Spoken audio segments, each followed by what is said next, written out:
Hey guys, welcome back to the Nets, the home of unbiased views. This is a channel where I talk about football, I talk about cricket, talk about all the ICC events that are happening around the world. And speaking of which, today I would like to talk about England versus India.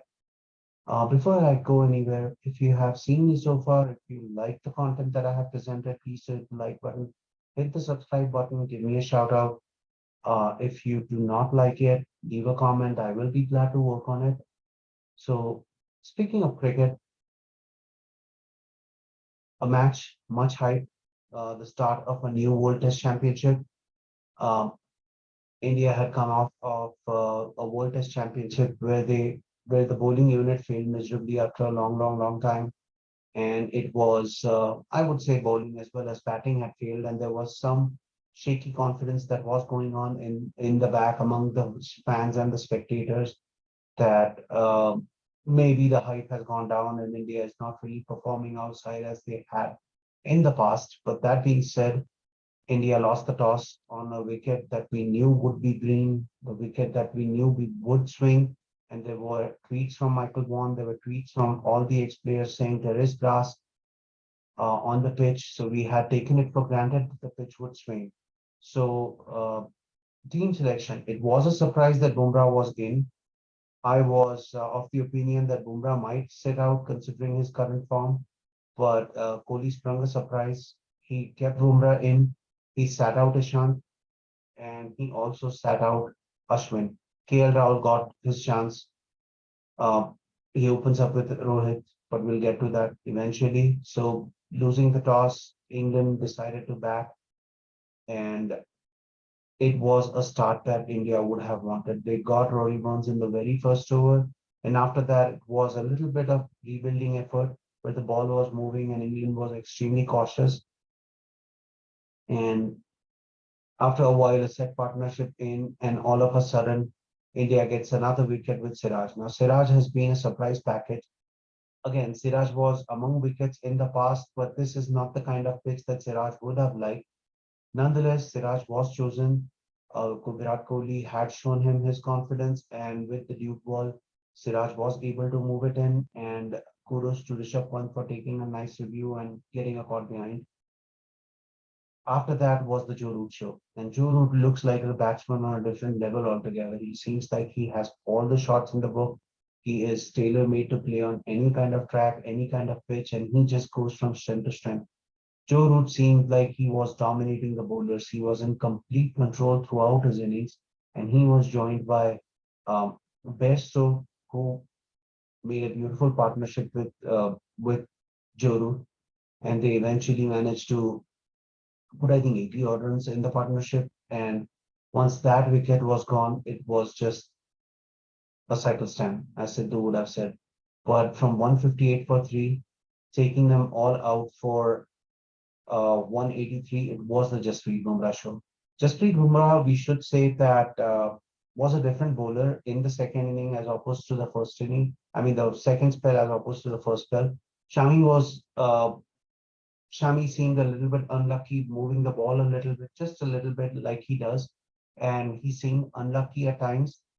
Bumrah, on the other hand, was getting a lot more swing, a lot more movement, and then in the second inning, he was getting a little bit of reverse swing as well. And that was what was making the difference. The ball was coming in, it looked like it was coming in, and then it would pitch and straighten up or go out, leave the batsman. It was absolutely brilliant to watch him bowl and look. It seemed like the old Bumrah was back. The highlight should be Shardul Thakur. Um, Selected ahead of Ashwin, his job would have been to probably not just hold off one end, but to get wickets. Knowing Shardul cannot hold up wickets. He knows. We all know he's going to give you a one loose ball every over. But the fact that Shardul got the prize scalp of Joe Root of a peach of a delivery, few balls going out, and he set it up, and then all of a sudden the first ball he comes back in, the first ball of his over after the break, and he gets Joe Root. And at that point of time, it still seemed like there was not all was not lost for England. Josh Butler walked in, looked all out of sorts, 18 balls, 0 runs, and then he lost his wicket as well. And then after that, it was just beat Bumrah show. So that being said, We did manage to wrap them up, did not let their tail wag. And Sam Curran is again one of the players who prefers Indian batting, Indian bowling lineup.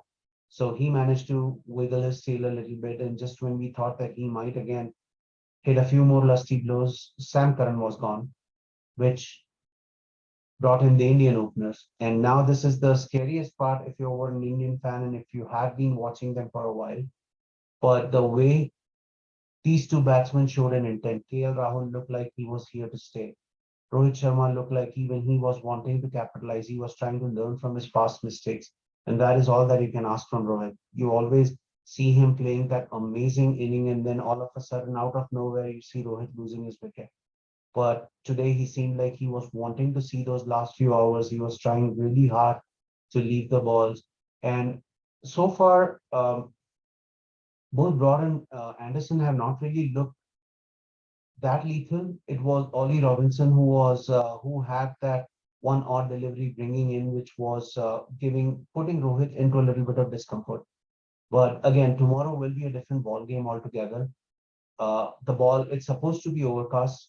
There will be a cloud cover, and we all know with the cloud cover in England, the dew ball swings. So seeing of the first hour would be the key. If these two batsmen, or even if one drop can one wicket down, can see off the first hour, I think this test match can be wrapped up in 4.5 days. On the other hand, that's that's all that I have for India versus Australia. It was just a game that was thoroughly dominated by India on day one. On the other hand, uh, surprise, surprise in Bangladesh. Bangladesh has beaten Australia consecutively in the second T20 game. Now, we can't even say Australia is auditioning for T20s because this is pretty much the squad that will be playing in, plus maybe Smith and Labuschagne. But from the likes of it, not all is well in that Australian camp. You see their primary bowlers playing. You see Zampa, you see Aston Agar. Both of these guys will be a part of Australia when they tour UAE. Australia has just looked like a team that has been susceptible. They do not have the firepower to cope up with the slower left-arm bowlers that Bangladesh has. And in both occasions, Bangladesh has comprehensively beaten them. It's not just an odd game. But Aussies being Aussies, we always know that they will come back and they will come back strong. So three more games to go. Um, I have a feeling that Australia will come back. They always do. So with that being said, keeping my fingers crossed for the game tomorrow, India versus England, day two. I will be back. I am expecting KL Rahul to play a lead role in as a lead run getter in this series. Keeping my fingers crossed, hope he establishes himself. He has all the shots in the book. He can dominate. He can play the holding inning, and he can play with the tail. So he's one of those complete batsmen. And really hope he manages to make something out of this chance that he has with 5 test matches and Shubman Gill on the side. So with that being said, that's all that I have for today. If you guys have seen me so far, if you like it so far, please do hit the like button, hit the subscribe button. Let me know how I'm doing. Uh, I will be more than glad to work on the feedback that you guys give me. And on that note, stay healthy, stay safe wherever you are, and I will talk to you soon. This is Back to the Nets. Thank you.